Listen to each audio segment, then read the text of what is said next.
Great to see such a big crowd. Jung usually does draw a crowd, that's our experience. It's a popular subject, he's a popular man. It's a great pleasure for me to be here today and to share this subject, the symbolic psychology of Jung. The focus being the symbolic dimension. Obviously, when we talk about someone as prolific as Carl Jung, there's a huge amount that we could talk about. I'm going to focus on three key areas, dreams, alchemy, and synchronicity, to give us examples that can help us to understand his approach in a symbolic way.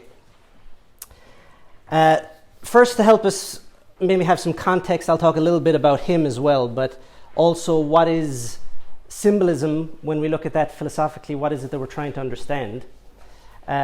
Because we don't live necessarily in a terribly symbolic world today. We're largely more rationalistic, which has its benefits but also its limitations. What is a symbol? We can say it's a multifaceted representation of something that is not here yet. It's not something that we can fully grasp intellectually. It's something more reliant on our imagination and our intuition to open up ourselves to understanding something in a different light, perhaps in a different dimension. Symbols often have personal meaning, but in general would be of a universal nature. There's a universality to symbolism. It's expressing something that goes beyond the here and now, usually representative of some kind of potential, something that is transformative, something that is transcendent. When we look at symbols in general, they act in a way like a container. It's a vehicle of expressing some kind of content.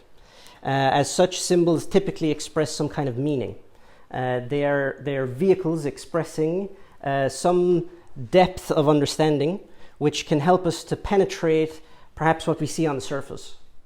So the symbolic dimension invites us to a different perspective on life. Different but ultimately complementary to the rationalistic approach.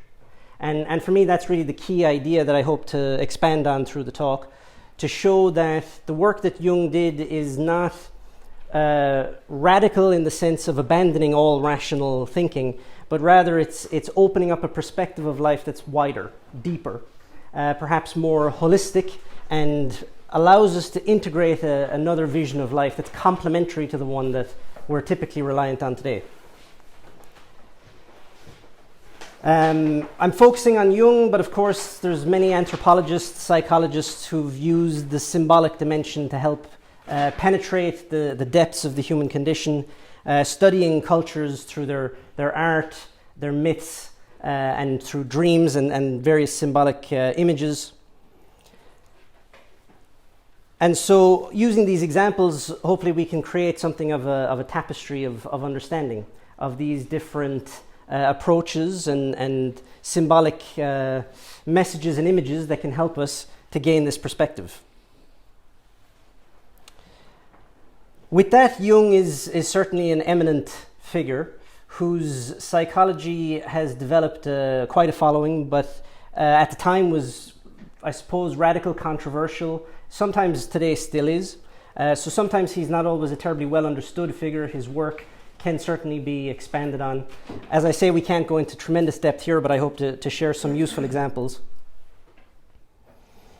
And symbols held a tremendous importance for Jung as archetypal and numinous in nature. Archetypal coming from archetypos, meaning an ancient image. Numinous is this transcendent function of the psyche that connects us with the sacred, with the divine, with the spiritual, the religious, whatever dimension we want to call it. We could call it metaphysics. So that aspect of Jung and his work we're going to explore a little bit, as I said, about the man first, a brief biography. He was born in July 1875 in Switzerland. He was an introverted and curious boy. He spent a lot of time in nature. His father was a pastor in a reformed Swiss church, Calvinist, Lutheran, kind of one of the hardcore Christian churches. His mother was more of the kind of pagan traditions of the local area. And so he had a very kind of complementary spiritual education as a child. But his father's academic influence was very strong in the boy too, and Jung was a very studious child. He was excellent academically. He had his degree in medicine by 25 and decided to specialize then in psychiatry, which was one of his first kind of controversial decisions, because in the family it wasn't necessarily approved. Even then, psychiatry was still somewhat emerging and not necessarily taken seriously. Certainly wasn't a lot of money in it, so it wasn't considered the best profession. But it's one in a long line of examples of Jung not conforming, really, and doing what he felt was right. He continued in that line, and by 27 he had his PhD and began to lecture and work with seriously ill mental patients in the local hospital. His first kind of fascination in the work was with a condition called dementia praecox, which was the original concept behind schizophrenia. And in most cases, people suffering from this condition were kind of written off by the establishment and considered to just be insane, and nothing was ascribed to the madness of their ramblings. But for Jung, he saw that there was something else going on. There was a deeply rich symbolic language that was being expressed in the apparent ramblings and ravings of these patients. The conventional approach at the time was largely to treat the mind almost like a machine. Again, the highly rationalistic approach. It was seen as a machine, and so to understand it, it was broken down into its constituent parts. And that was largely the process at the time. But for Jung, that was too simplistic. The human being was more than just the rational mind. And so in order to treat and heal people, there was a need to understand people in a more holistic way. Through his work and his research, he became fascinated with the work of Sigmund Freud, obviously a huge figure also at that time, particularly around his theory of repressions. He wrote Freud a letter, and they started a correspondence. They became quite close collaborative workers and even personal friends. It's a very interesting story, their relationship. I'm summarizing it very briefly here, but eventually Freud was grooming Jung to take over psychoanalysis and lead the movement into the next generation. But eventually a rift emerged between them, because for Jung, Freud was a bit too dogmatic about his teachings, and he was very fixated, particularly on the psychosexual aspect of his theory. And I think we can say, without being too controversial, Freud was a little obsessed with sex. And you know, he tied this up. Freud tied sex largely up with libido, and even today, you know, the impact of that is still there. We talk often about libido, synonymous with sexual vigor and so on. But for Jung, this was far too limiting. Libido, or psychic libidinous energy, for him constituted the whole of psychic energy, of which psychosexual functions are a part, for sure. But it's not the defining element of the human psyche, and so Jung was much more interested in exploring other dimensions, the conscious, the unconscious, the collective unconscious, and so on. But Freud was pretty rigid in his view, and he wanted that view to remain intact, and so eventually himself and Jung separated their partnership in a rather acrimonious way. And it was a tough split for Jung. He lost his mentor, essentially his father figure, but also his standing in the profession, a lot of colleagues, a lot of friends. He lost essentially his career and all of his prospects all in one go.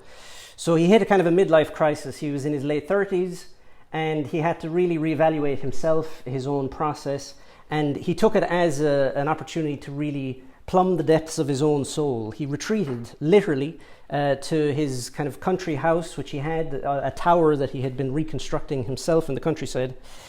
And he spent a significant amount of time then applying the foundations of his own ideas as best he understood them to himself. It was like an experiment on himself.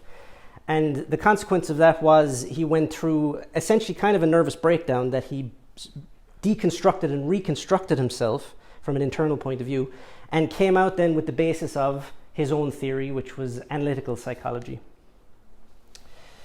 So it's clear that he's a character of great courage and determination. Definitely in doing that inner work, for any of us, it takes a great degree of courage to look inside.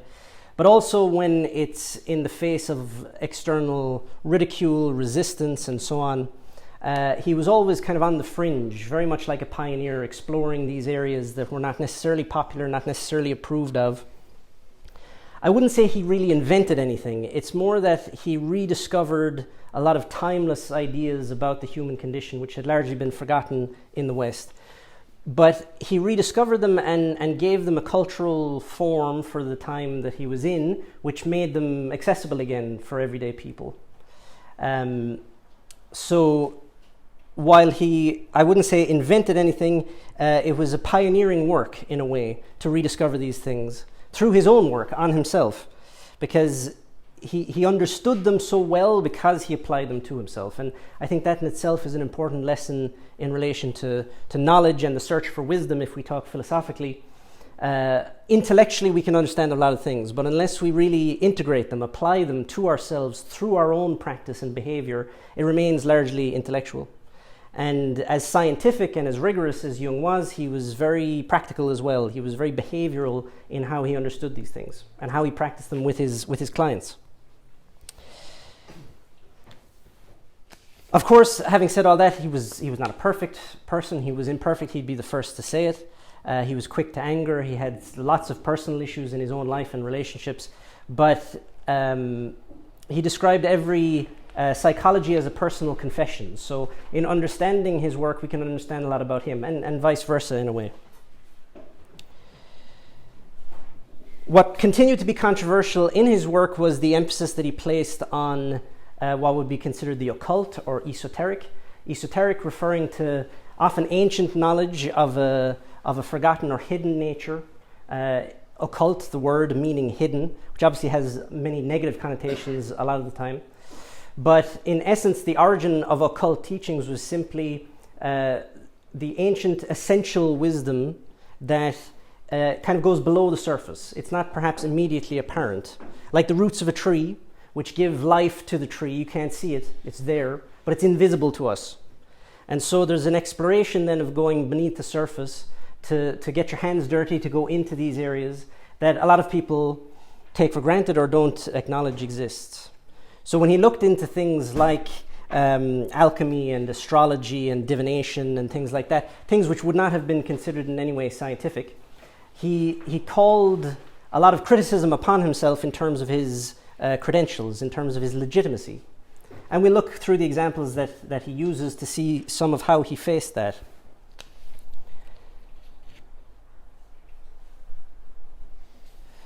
Ultimately, we can see that despite working with areas which would be of a more, let's say, mystical nature, less scientific, he always applied a fairly rigorous scientific method to it, which is the interesting thing in his approach. He found ways to test and verify, using the scientific method, things that other people were not interested in even considering.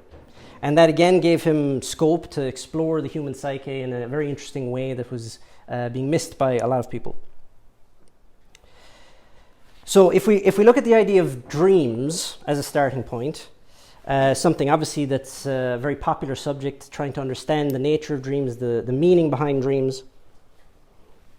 I have a quote here from Joseph Campbell, who you may be familiar with as well as an anthropologist and someone who wrote extensively on mythology.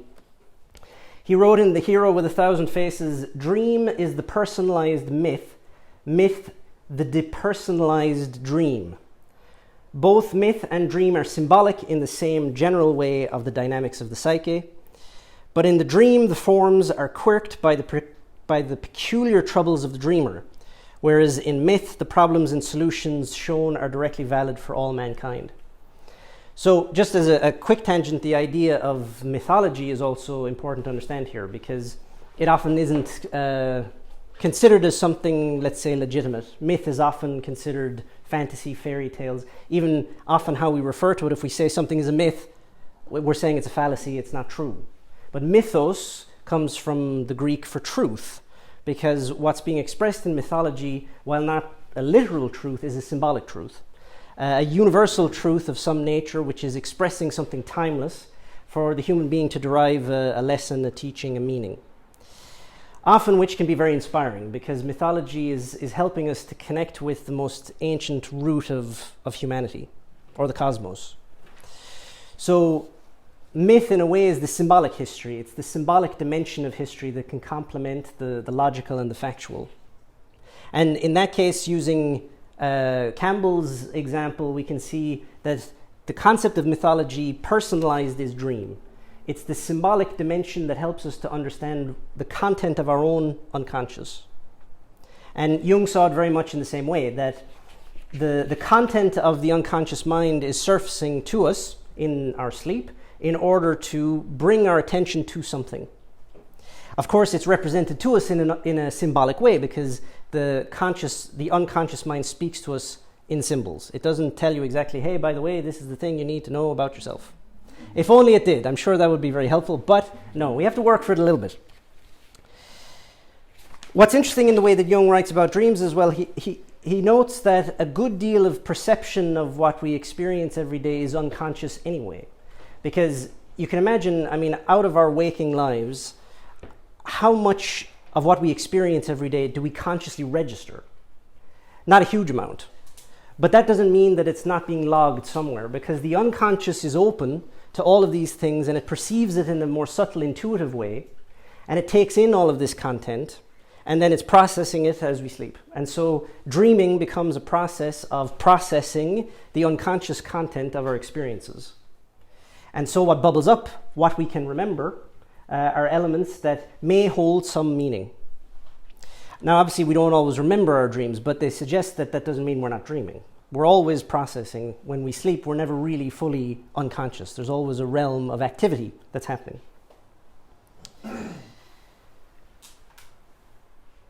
So Jung is saying that dream symbols are mostly manifestations of the area of the psyche that lies beyond the conscious control of the mind.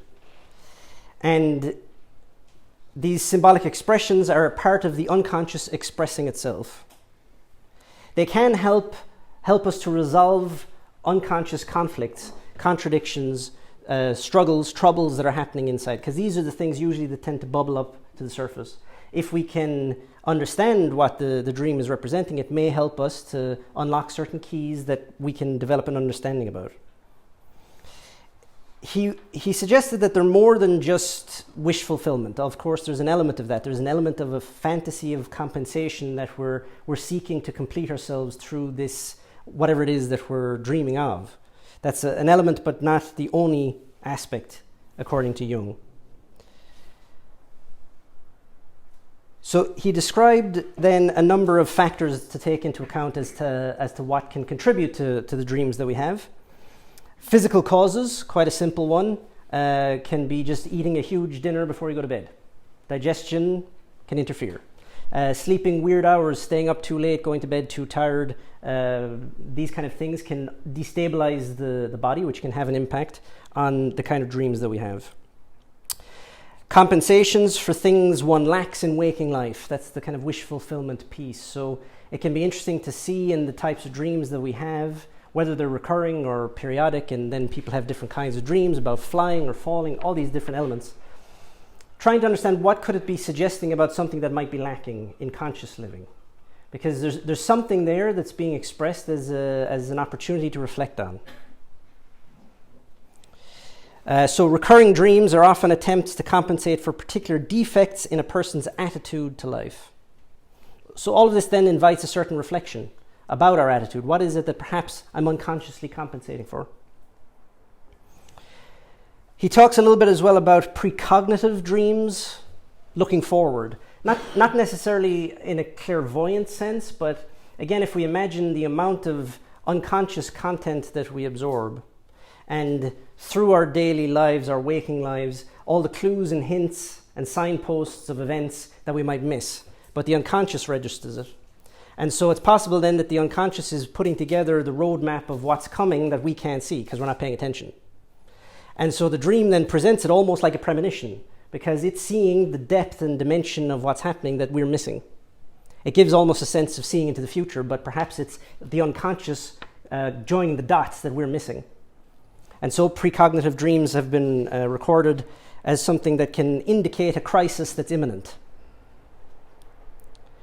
And then there's oracular. I always have trouble with that. Oracular, or big dreams. He talks about these numinous dreams that have this really powerful, almost transcendent archetypal feeling, where it connects us with something very universal, very timeless. And he describes that as something which our ancestors probably would have taken for a message from the gods or being visited by an angel. These very powerful, profound dreams that sometimes people have. Ultimately, he says that dreams often are working in a compensatory way, following the homeostatic principle of the psyche. So the psyche is always trying to find balance. And if our psychic energy is swaying one way, then the unconscious can be trying to compensate and indicate what that excess or lacking may be to help us to bring more balance back into our lives.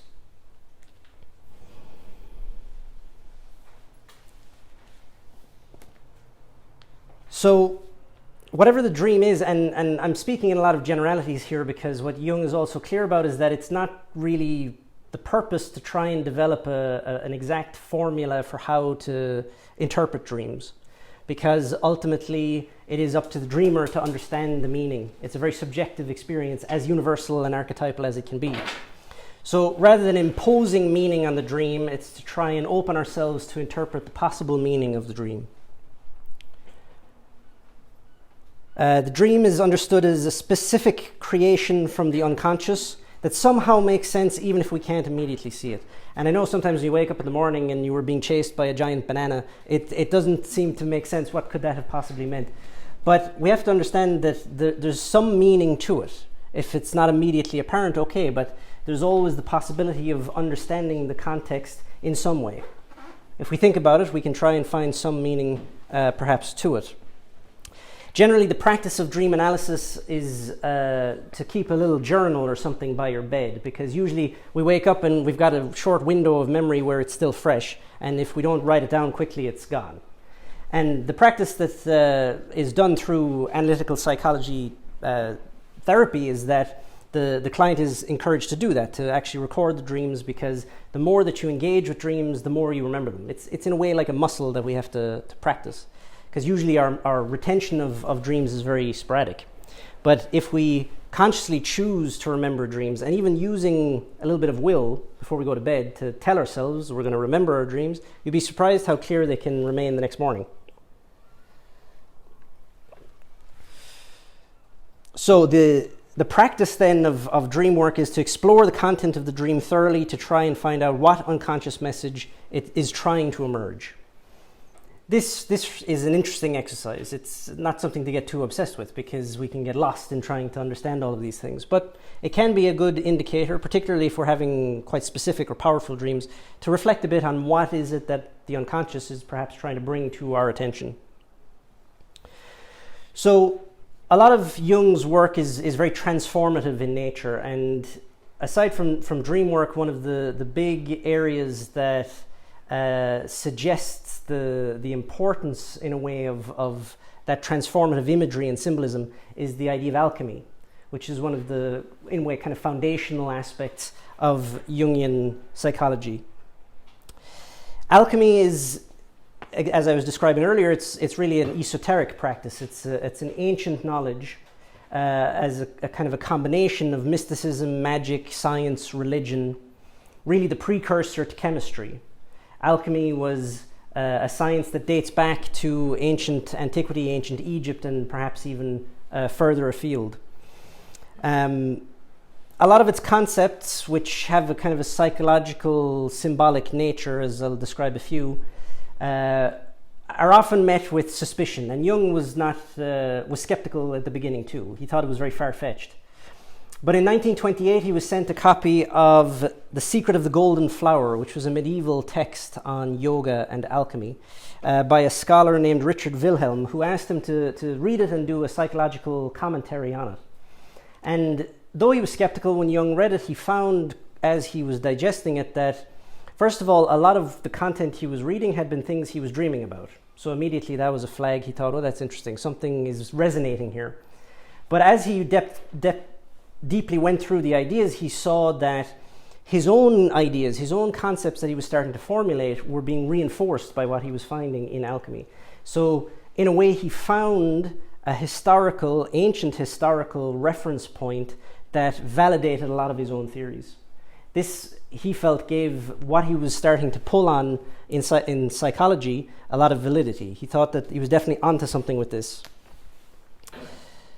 For him, it bridged the gap between ancient Gnosticism and modern sciences, which is what he was kind of struggling to do, to give himself, from a scientific point of view, enough of a data set to be able to compare all of the different ideas that he was working with.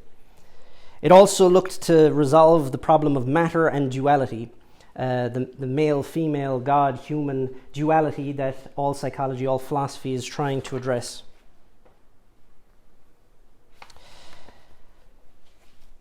So the idea, alchemy is famous for the idea, of course, of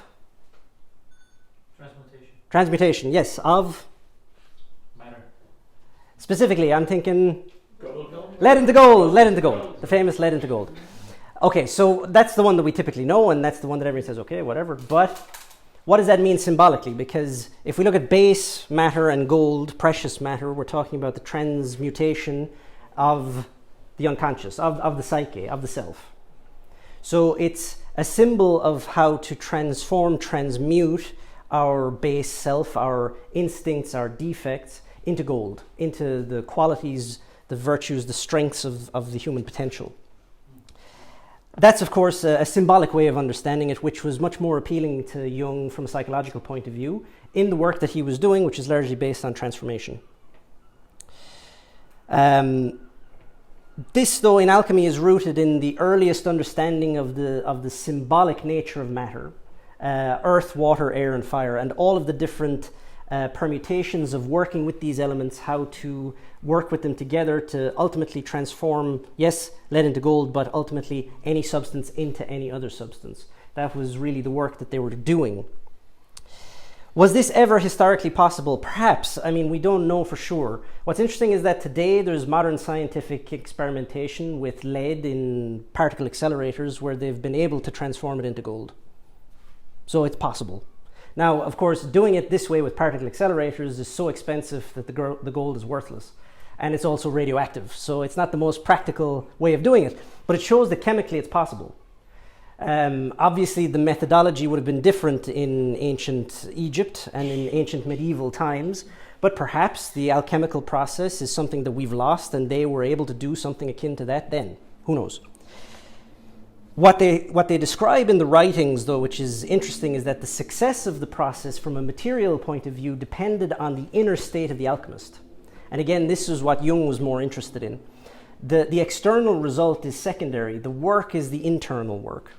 Because in alchemy, the objective was not an external transformation, it was an internal one. The external reality would become a result of the inner work. And this already to me is quite an interesting perspective shift from the way we often look at things today. We're very driven by the external element in a very utilitarian, very functional way of how to do things, how to get it done technically. And okay, technically we need to understand how to do things, but if we don't understand what the internal objective is, if there isn't a moral dimension, a moral objective in what we're doing, then the technical aspect is relative. And we can see that in a lot of scientific endeavor. You know, we can do a lot of things, but should we? There's a moral question that we're not always asking when we look into exploring the scientific realm. So alchemy was much more of a moral practice than just a scientific one. Through the medieval period and in the Renaissance, there was excessive writing on alchemy as it made a kind of a resurgence. And these texts, which were most prominent in the 16th and 17th century, these Jung started to just devour. Because for the next 10 years then, he started to see all of the links and connections in these ideas with his own, as he started to build his own psychology. What he found, which was intriguing as well, is that as he worked with clients, he saw alchemical imagery emerging in the dreams and in the visualization exercises of clients. So this symbolic dimension of transformation, as he was learning through alchemy, was something that seemed to have a resonance unconsciously in a lot of people. Because ultimately that process of transformation, transmutation, seems to be a natural endeavor of evolution. It's a process that we're all going through. We're constantly going through transformation, transform to change the form, to change the way that we do things. And so behaviorally, psychologically, ethically, we're seeking to transform ourselves from lead into gold to a better state of being, to become better individuals. And that, for Jung, became the basis of understanding individuation as the ultimate objective of his psychology, that the individual is capable of expanding consciousness in order to integrate themselves entirely, a more total, a more global state of consciousness, which obviously as an objective or a destination is very grand, let's say. I mean, it's almost nirvanic. We're talking about enlightenment. But what he discovered through his work in alchemy in particular is that consciousness is not a destination, rather a process. And so this transformation, this evolution, this progression that we're going through as human beings is continuous. We can imagine a destination, we can imagine nirvana. If you read the Buddhist texts, there's ways of understanding it, but usually the explanations are very symbolic, because our state of consciousness right now, we can't understand what that means. But that's an idea of perfection that perhaps the ego is attracted to. Perfection isn't terribly useful. I don't even know what perfection is. In this manifested world of time and space, there's really no such thing as perfect. So, in a way, we can leave ourselves off the hook. There's no perfect. What we can all do is improve. I think we can say that much. There's no barrier to entry on the idea of improvement, self-improvement, self-development. But that process then, it's a process. There's a methodology and there's stages of exploration and development that we go through. And Jung correlated these stages as he developed them in his own theories with what he was discovering in alchemy. And so there's 3 stages then that he elaborates on. The first is nigredo, or blackness, or the blackening. This is the first stage in the alchemical process where the alchemist heats the material up in their famous alchemical oven until it goes black. This represents the first stage for Jung of individuation, where the person starts to break down the barriers of the ego and starts to engage with the shadow or the inner self, these challenges that we have. We start to work with the inner material. So we're breaking down the barriers between the conscious and the unconscious. This is a stage that is often accompanied by a certain depression or melancholy, the dark night of the soul. There's often a certain disillusionment in this process, which is why most people avoid it, because there's a natural need to shed a certain image of ourselves, certain preconceived ideas perhaps, assumptions about ourselves. We all have a certain image of ourselves. Jung talks about the persona, this mask, this projection that we have in the world that we want to have accepted.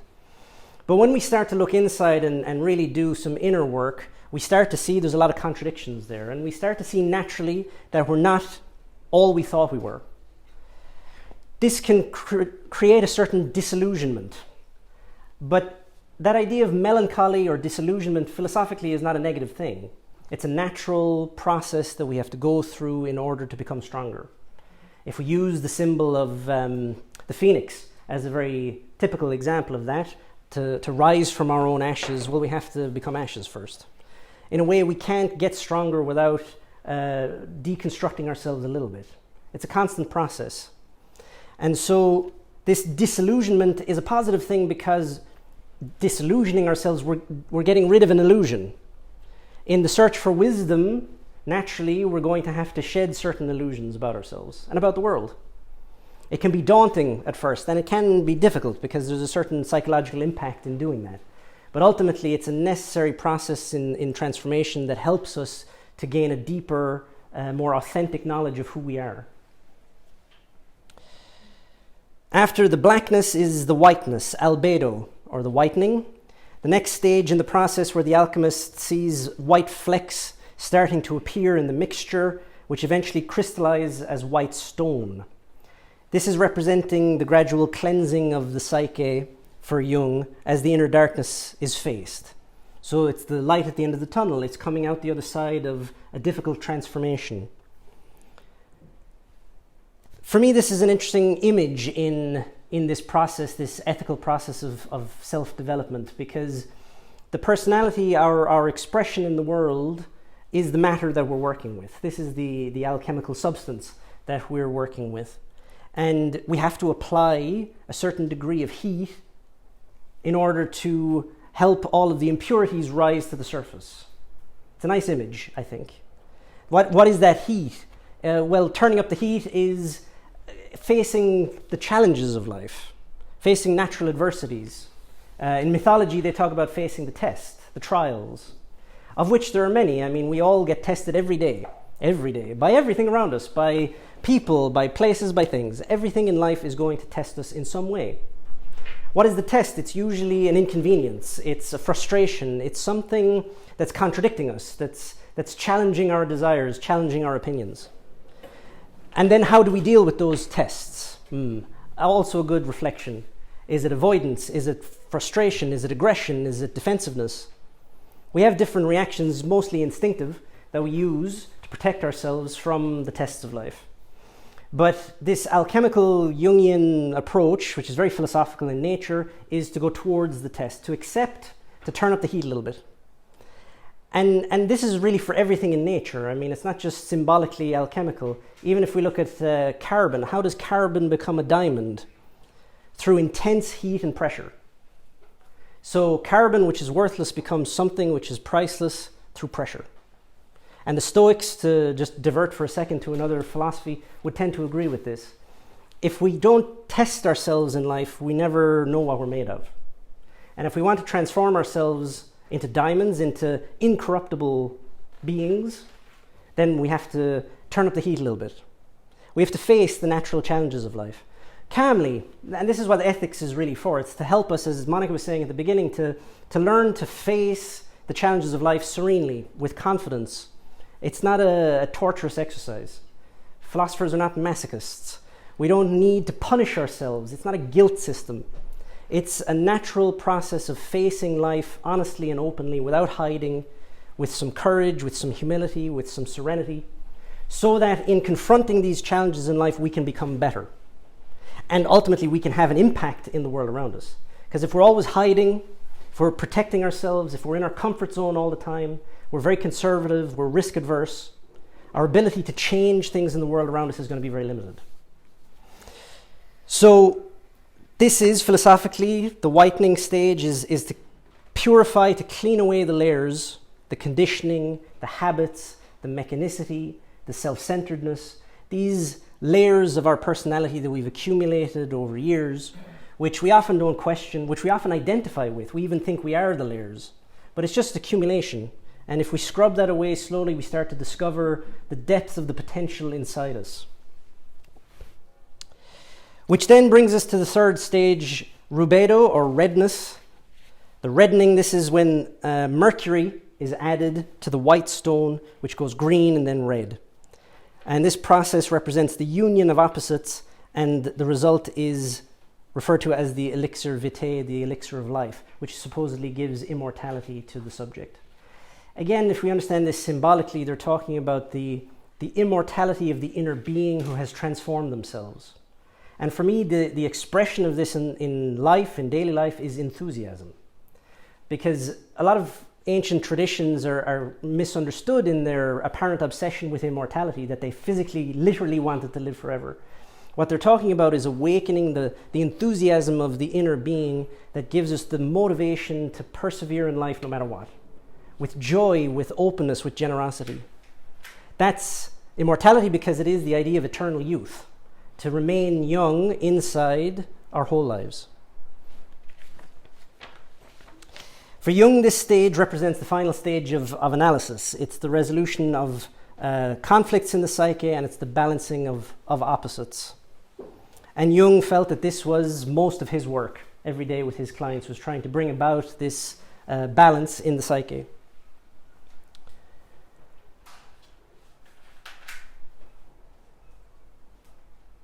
So it's through his study in alchemy, as I mentioned earlier, that he determined that the unconscious and consciousness, these are not destinations, these are processes which we can understand. And through a practical methodology we can experience, not just abstractly, but in our everyday behavior, in our work, to become more whole, more complete.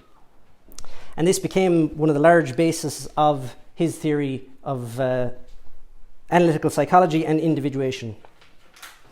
I was asked another question just at the break there, which I think is kind of useful to explain some things as well from an ethical or a moral point of view.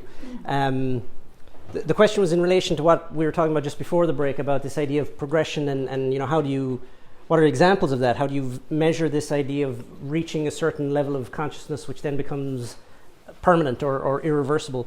And the example I often use is, what they talk about in antiquity in terms of the moral practice of ethics is to develop latent potential. Very similar idea in terms of transformation, transmutation, and for us as individuals, if we're developing certain qualities, usually timeless in nature, but obviously subjective in our experience, it's a question of how we develop that, transform that, integrate that into our everyday lives until it becomes a part of who we are. And the simple example is if you want to develop courage, let's say that's something that you want to develop. Random example, let's say you're shy. And you want to develop courage, you have to practice it. You have to exercise your courage. And that's a transformation because you're changing the form, you're changing the behavior of what you do. Let's say you're at something like this and you talk to people where you would be terrified otherwise. As an example, so you practice it somehow. And that practice requires an effort. So there's a conscious and continuous need to progress in that. But gradually you're transforming and you're changing the way that you're doing things, integrating that courage as something more active, more natural, until eventually the transmutation is when you see that the courage is there. It's not just that you have to act courageously, you now are courageous. It's more innate, it's more natural, you can call upon it at will when you need it. It requires less of an effort because it's now a stage of consciousness that you've integrated fully and you've achieved. These things don't always mean that you don't lose it or something can't come to challenge it. Sometimes the tests of life come to kind of verify, have you really developed courage? But ultimately, these are the stages that we can use to see in ourselves, am I progressing? Am I changing?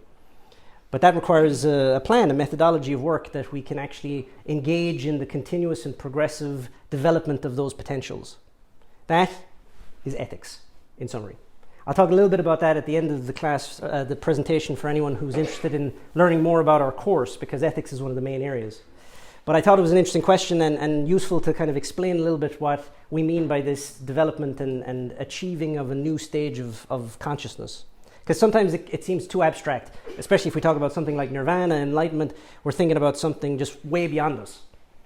Okay, perhaps it is, but the progressive development of our potential is something that anyone is capable of. So I just wanted to share that before we continue.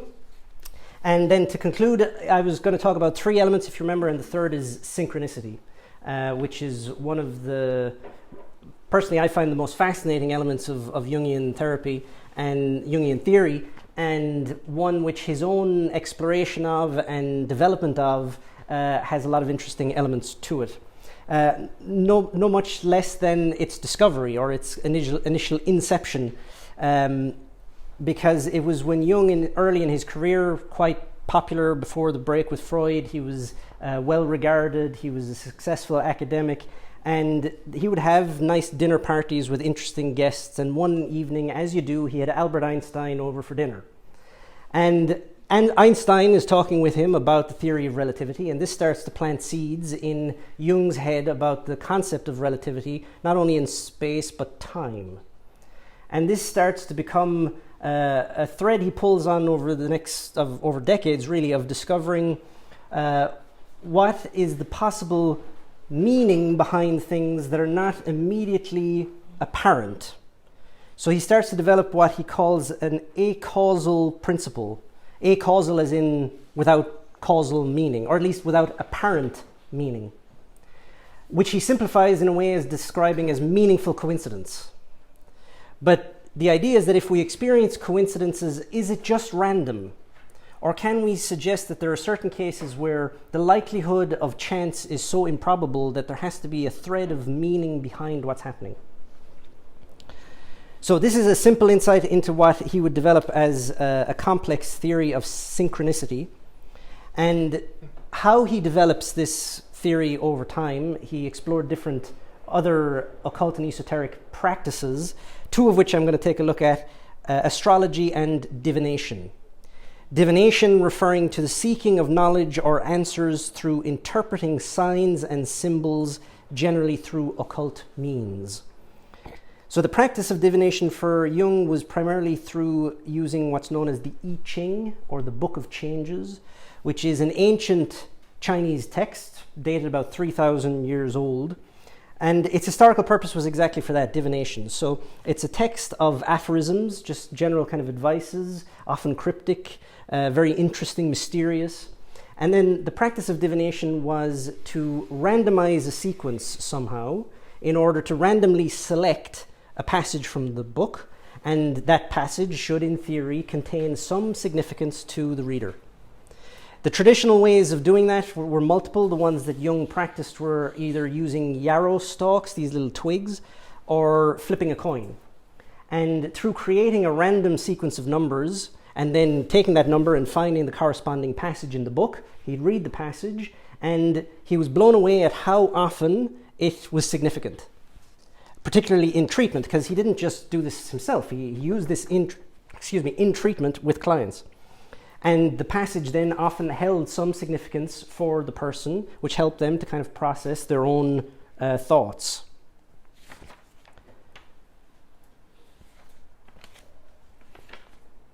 So this is a passage from one of the texts that I was researching about Jung's studies in this. Jung was fascinated by the results he obtained from I Ching readings. He found many meaningful connections with his own thought process, which he could not explain to himself, and he began to use the I Ching with his patients too, finding that a significant number of the answers given were relevant to the patient's problems. For example, a young client was wondering whether he should marry a certain girl, and the I Ching was consulted, giving the reply, "The maiden is powerful, one should not marry such a maiden." The girl seemed suitable, but deep down the young man was afraid that she would soon become like his dominating mother. So at an unconscious level, there was a concern there which was resonated with by this completely randomly selected text. For Jung, this was interesting, particularly with the frequency that it was happening, to the point that for him it couldn't be a coincidence. There's something going on here which has no clear apparent causal effect. Cause and effect, action, reaction, you can't determine how that could possibly make sense. And yet he was reluctant to dismiss it. Because today, if we can't see an immediate relationship between cause and effect, we tend to dismiss it. It's coincidence, it's by chance, it has no meaning. And he was starting to suggest that, well, perhaps we should look at something else that's going on behind causality that can give us an understanding of a dimension of meaning that we're missing. So this was feeding into what Jung was describing as well as the collective unconscious, because in this collective repository of universal archetypes and ideas, which he said linked all of us, there's this well of meaning from which we can draw. And in this way, he started to believe that everything is connected, if not by causality, by meaning. And just because we can't determine the causal link doesn't mean that we can't extract meaning from what's happening to us. It's simply that we have to develop a more symbolic intuition, a more sensitive perception for the meaning behind the things that are happening. So he started to experiment, trying to use the scientific method as best he could in these areas that would, of course, be derided as pseudoscience and the occult, to try and develop patterns in different ways. And another way he did that then was through astrology.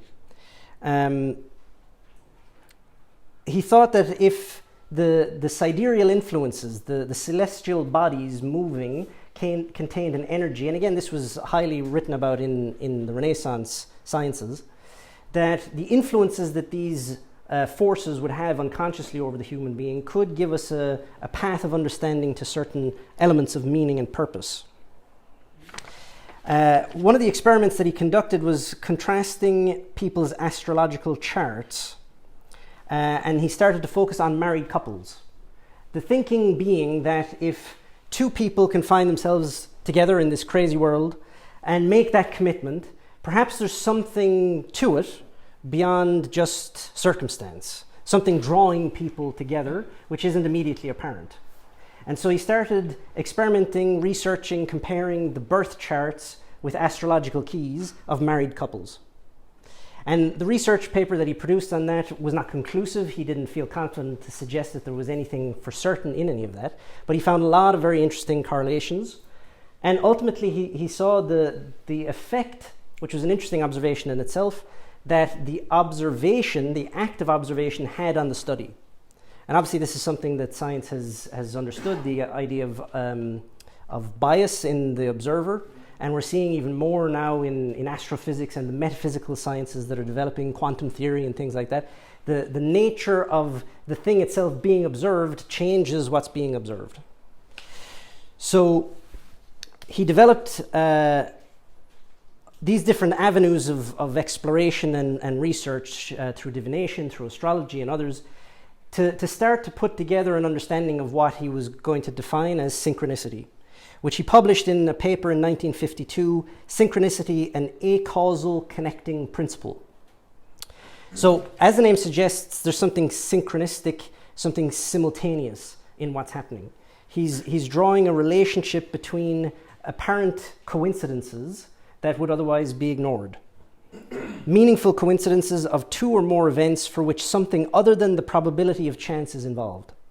And the more we observe these things and the more we can see that certain things are stacking up and the coincidences are just too much to ignore, he's saying that that's the point where we have to acknowledge that perhaps there's something else going on than just a random act of chance. This is an example from that paper of what he wrote for himself. On the 1st of April 1949, it says, I made note of an inscription containing a figure that was half man and half fish. Then there was fish for lunch. Somebody mentioned the custom of making an April fish of someone. That might be April Fool in Switzerland, I don't know. Then in the afternoon, a former patient of mine whom I had not seen for months showed me some impressive pictures of fish. In the evening, I was showing a piece of embroidery with fish in it, and the next morning I saw a former patient who was visiting me for the first time in 10 years. She had dreamed of a large fish the night before. A few months later, when I was using this series for a larger work and had just finished writing it down, I walked over to a spot by the lake in front of the house where I had already been several times that morning. This time, a fish, a foot long, lay on the sea wall. Since no one else was present, I have no idea how the fish could have got there. It's a bizarre example, but it shows this kind of reinforcing of these random, unrelated events, which, when we see these things, it just strikes us as something, well, peculiar. Usually we think, ooh, that's kind of weird.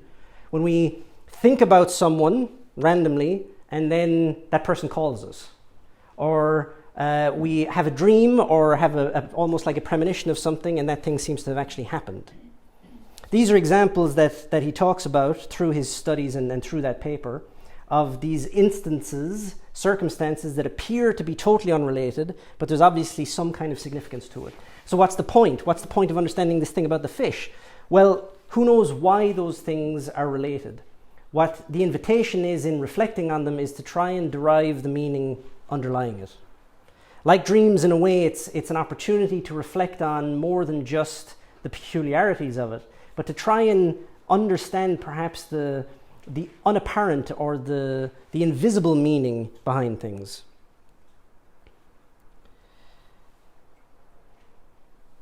So he's presenting this idea of synchronicity as a psychic phenomenon, as a system of understanding what we can't really explain. He doesn't present synchronicity as an explanation, but a way of understanding it, which is different because, and sometimes in the scientific world that's harder to kind of reconcile. It's not trying to prove anything. It's trying to help us to derive meaning from the unprovable. And that's something today in general we have difficulty with, because the hyper-rationalistic view typically of the world today, driven very much by the scientific model, we want proof for everything. We want things to be irrefutable, undeniable, empirically here and clear for everybody to understand. Okay, but not everything in life can be understood, not fully. It doesn't mean there isn't meaning behind it. It's simply that there's a different dimension we have to access to gain that meaning, which is more the symbolic realm that we're talking about. He uses other examples, things like telepathy, clairvoyance, even déjà vu, popular phenomenon. He describes them not scientific concepts, which could be taken as statements of principle, for no one has yet succeeded in constructing a causal bridge between the elements making up meaningful coincidences. Nobody knows why we have déjà vu. There's loads of theories, about what it is and what it means. But there's no scientific bridge that definitively explains why these things emerge from the unconscious. And yet we can see that there's a depth of meaning to them at times that we can experience or that we can extract. Another famous example from his work, which I'm going to read because I think it's quite interesting, and he has many anecdotal examples from his practice of how he used this in therapy, because obviously it's an interesting theory, but why did he use it? He used it because we're too rationalistic. It's not just a modern problem. Already 100 years ago, it was a challenge for people, and through the process of analysis, trying to help people to resolve their problems, often he would hit people's ego.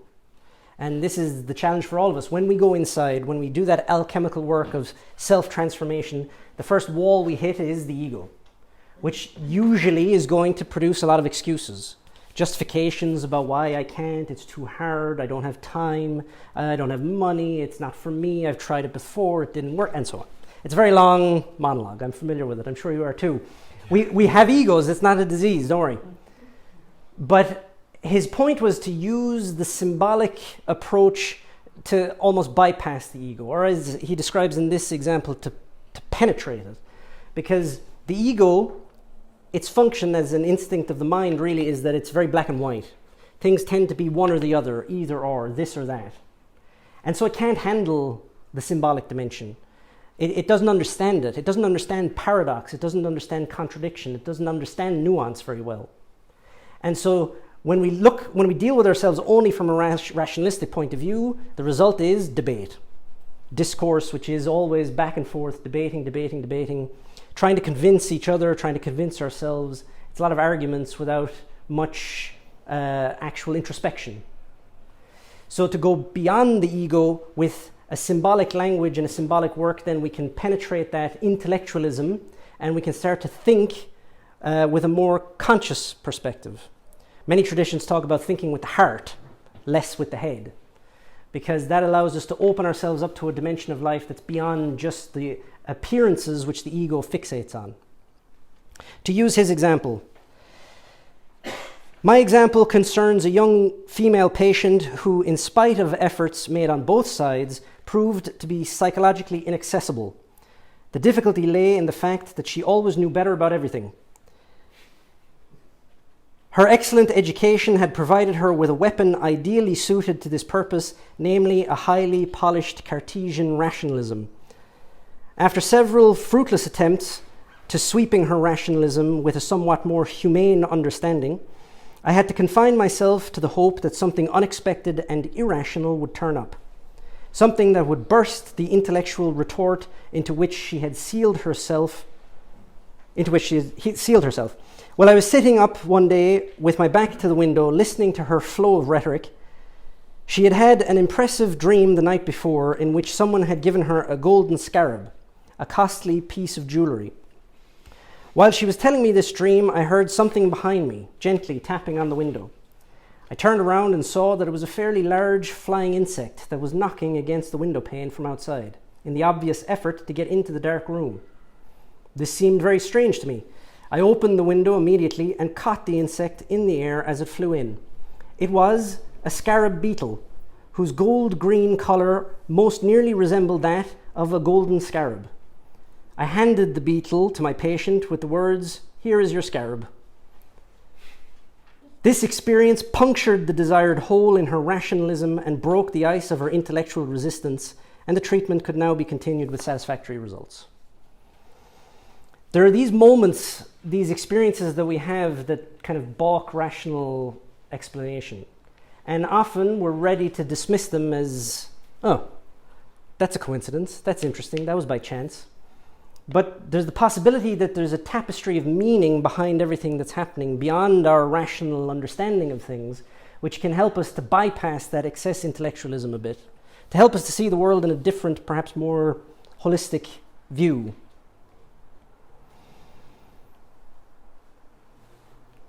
So all of these examples he comprised in the paper in 1952, the various coincidences like this, what's defined the psychic state in the observer with a simultaneous objective external event that corresponds to the psychic state of the content. In English, the woman in the dream example, she had the dream, she was describing the dream, a representation of her dream materialized right there and then. There's no rational explanation behind that, but there's clearly some significance to it. Another is a coincidence of a psychic state with the corresponding external event taking place outside the observer's field of perception. So that idea of, you're thinking about someone and then suddenly they call you.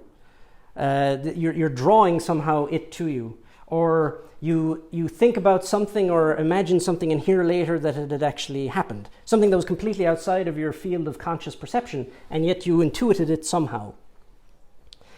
All these examples he gave, as I mentioned, to help us understand rather than to define. Because there's no point in trying to exactly define why things happen. If we're talking about causality in the typical sense of cause and effect, action, reaction, often, yes, we can see a causal link between choices that we make and their results. So those are important to understand. But imagine when they talk about causality in Eastern tradition, they talk about karma. And they talk about individual and collective karma. Every action and reaction that we generate, everybody else is generating their own action and reaction. This tapestry of causality that we generate together creates such a complex and intricate movement of causality that eventually the thread gets lost. It's not always possible to see how your actions impact others or how others' actions have impacted you. And then you can talk about societal and historical karma as well, to the point where we end up with culture and national psyches and generalizations which, we don't want to limit ourselves to generalizations, but we can also observe there's clearly behaviors and trends that hold up when we analyze ourselves. So there's so many different avenues that we could explore that we could just get lost. And in behind all of that, there's something that's connecting these elements with a level of meaning. Because what Jung is suggesting is that everything is connected, even in unapparent ways. The invitation for us is to try to understand that connection. Even if we can't determine exactly why something's happening from a causal point of view, we can observe the meaning in the acausal sense. We can observe something that's happening and we can derive that meaning for ourselves and by ourselves. Ultimately so that we can act according to that meaning. It's not just so that we can observe something and say, oh, isn't that interesting? Rather that we can see it, and if we can understand that there's some significance to it, what does that significance mean for me? And how does it empower me to make a good choice going forward? What's my next action? Because ultimately the root of karma is action. Action, reaction. Sometimes we get lost in the whole whirlwind of life and we feel powerless in the face of things and feel like victims of karma, the universe is out to get us and all this. Okay, well, even if I can't understand exactly why all of these things have happened, this is where I am now. What's my next action? That's karma. That's understanding the meaning behind things even if we can't see clearly why they're happening. Just a final passage on that from Jung. He says the term explains nothing, referring to synchronicity. It simply formulates the occurrence of meaningful coincidences, which in themselves are chance happenings, but are so improbable that we must assume them to be based on some kind of principle. So in this way, we can start to understand and see the relationship between things perhaps differently. Even if the apparent causality is not clear, we can see the relationship between the universal and the particular. We can see how things are connected, how things relate to each other. So, as I said, even if we can't explain events in terms of causality, what happens carries significance. We have to look at the meaning behind what happens, because it's through deriving meaning from our circumstances that we can make better choices and act in a more coherent way. Otherwise, we're too enslaved to the circumstances, which limits us as individuals. So all of this, as we've described, are just elements, really fragments of Jungian theories, but they help us to see the possibility of developing a more symbolic view of life. The purpose of that is to give ourselves symbolic meaning in life, that we can see the possibility of a different dimension to life. we can live in a way which is more connected, we could say more universal, more integrated, that we are part of nature, that we are part of humanity, that we are part of something bigger than ourselves. Often there's a fear there in being part of something bigger than the self, because we think we lose ourselves in it. But if nature is one, if we are part of nature, then we're part of everything, and everything is a part of us. These are complex, apparent paradoxes that philosophers have been trying to reconcile for millennia. But rather than delving too much into abstractions, we have to just observe. Observe the way that life flows, the way that things relate to each other. Observe the way in which a symbolic aspect to life can help us to elevate ourselves, to bring ourselves above a little bit the noise of the ego that's always doubting, that's always counting, so that we can experience life in a more open way. Through that symbolism, we can understand the process of our own evolution, whether it's through alchemy, through dreams, through observing meaningful coincidences. We can see the process of our own journey and how we can engage in that more consciously. And through that, then, we can aspire to what Jung talks about with individuation, that we can become more whole, more complete as individuals.